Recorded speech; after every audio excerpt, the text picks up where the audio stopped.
तर आता अजित पवारांच्याच या कबुलीनंतर खरं तर अनेक प्रश्न उपस्थित होत आहेत। झी 24 तासने देखील अनेक सवाल उपस्थित केलेले आहेत। झी 24 तासचे नेमके सवाल काय आहेत ते आधी पाहूया।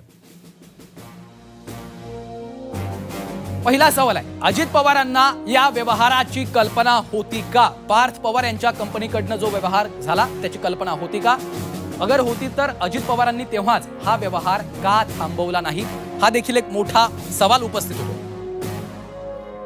अजितदादांनी संबंधित अधिकाऱ्यांना तशा सूचना का दिल्या नाहीत? हा देखील एक महत्त्वाचा प्रश्न आहे। जर अजित पवारांना या संदर्भातली माहिती होती तर त्यांनी ते का थांबवलं नाही?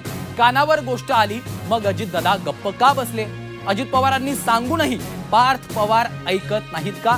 हा देखील एक मुद्दा आहे। कारण अजित पवारांनी स्पष्टपणे सांगितलं की मला या संदर्भातली कल्पना होती आणि आपण तशा संदर्भातल्या सूचना देखील दिलेल्या होत्या। मग अजित पवारांनी सांगितलेलं पार्थ पवारांनी ऐकलं नाही का? किंवा जे संबंधित लोक या गैरव्यवहारामध्ये होते, सहभागी होते, ज्याची कल्पना अजितदादा यांना होती असं तेच सांगतायत, त्या लोकांनी अजित पवारांनी सांगितलेलं ऐकलं नाही का? हा देखील मोठा प्रश्न या निमित्तानं उपस्थित होतोय। आणि हा व्यवहार अजित पवार थांबवू शकले असते जो त्यांनी थांबवला नाही।